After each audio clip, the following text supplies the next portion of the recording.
Alright YouTube, so recently we had an interview with Yoshinori Kitase, who's the producer for FF7 Remake, was also the director of the original Final Fantasy VII.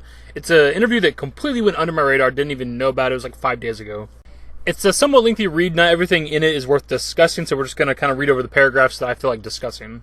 With rose-tinted nostalgia glasses on, people tend to misremember Final Fantasy VII. The bombastic moments that challenge players' expectations of what a PS1 game was capable of stick in mind.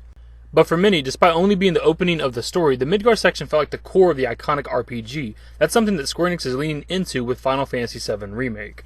You know, we've talked a lot about the game being Midgard only. I've given my thoughts on that in a lot of videos, and we'll probably discuss that to some degree within this video, I'm sure. But something I haven't really discussed at all is the idea of this game being Midgard only, and like Shinra being like the big bad guy. That was kind of how the original game starts out. When you start out, your only goal is to like take down Shinra, right? You're blowing up the Mach reactors, trying to stop Shinra from destroying the planet, sucking the planet dry.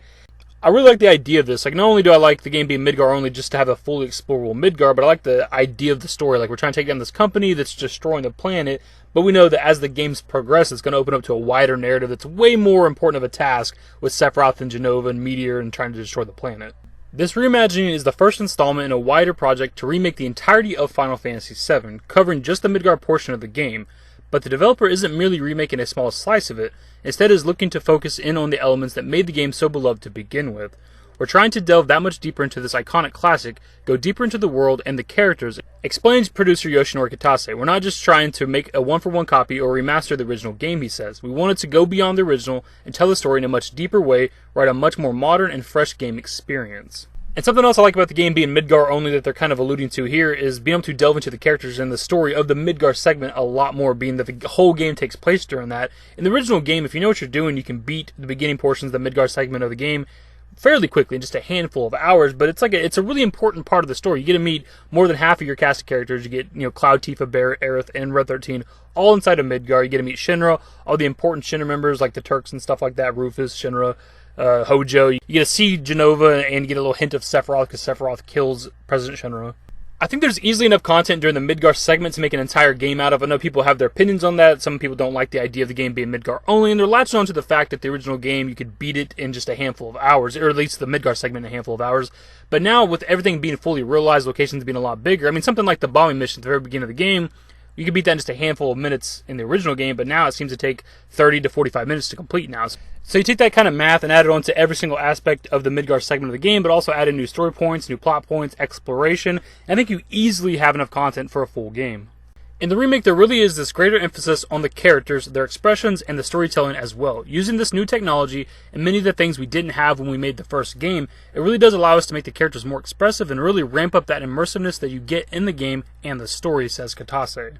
That's something else we talked about a lot too, is character development is going to be a lot better in this game. The first ones that come to mind obviously are Jesse, Biggs, and Wedge. They're supposed to be important members of the team of Avalanche, but they really didn't get a whole lot of screen time and story, character development in the original game, and then ended up dying during the Midgard segment before you even get outside of Midgard, before you even really go to the Shinra building or anything. And I think it'll be a lot better to really get to know these characters, do a lot of missions and side missions and things with them, and really get to know them as people before tragedy strikes again, and we can actually feel something this time. Because really, I never felt anything when they died. And we already kind of have brief descriptions of the personality. We know that Jessie's kind of flirty with Cloud, she's attracted to Cloud, and she's kind of on his side when Barrett's being an asshole. Biggs is kind of questioning whether or not Cloud is as good as he says he is during the bombing mission, and Wedge is just kind of like the nice guy who is on Cloud's side. That's more character development than they've ever had. We get to play the opening in action as Cloud joins the Avalanche eco-terrorism group who are attempting to sabotage one of the Mach reactors that are draining the planet's life force for energy. Right from the start, you feel this game is much larger in scale than the original. In part, that's thanks to battles taking place whenever you run into enemies, so everywhere is a potential setting for action. It's also partly thanks to the greater emphasis on character moments, cutscenes, and dialogue. Sequences that were once covered in a couple of pop-up boxes before have been greatly expanded. And again, the voice acting I think is going to be a major factor when it comes to the remake. Obviously, the game is going to be drastically different from the original, but it is telling roughly the same story. But I think the voice acting is really going to put it over the top to where we, in moments of sadness and grief and anger, we can really feel what the characters are feeling because we can actually hear it this time instead of having to read a box and just kind of interpret it for ourselves. This couldn't have been us. But what if it was? And that's more or less the gist of the interview. A lot of the article is actually Games Radar talking about the game and their experience with the demo, which is stuff we've talked about at length at this point, ad nauseum. Gamescom 2019 is actually going on today, right now as I'm recording this video. I guess they're kind of doing what E3 does, where there's a certain amount of days that E3 is happening, but then there's press conferences and stuff before those dates.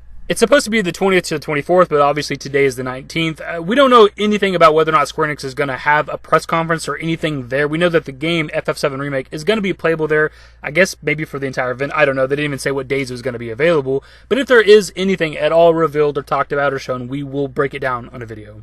By the way, that's the video, my dudes. Hopefully you guys enjoyed. If you did, give it a thumbs up. Subscribe to the channel if you guys are new and want to stay up to date with more Final Fantasy VII Remake content. Turn on my notifications. Follow me on Twitter at @TheDashingDavid. And my Discord. Links to my social networks are in the description and in the outro. Later, guys. Give me forever for a while, give me forever for a while. Quit acting like a baby, or at least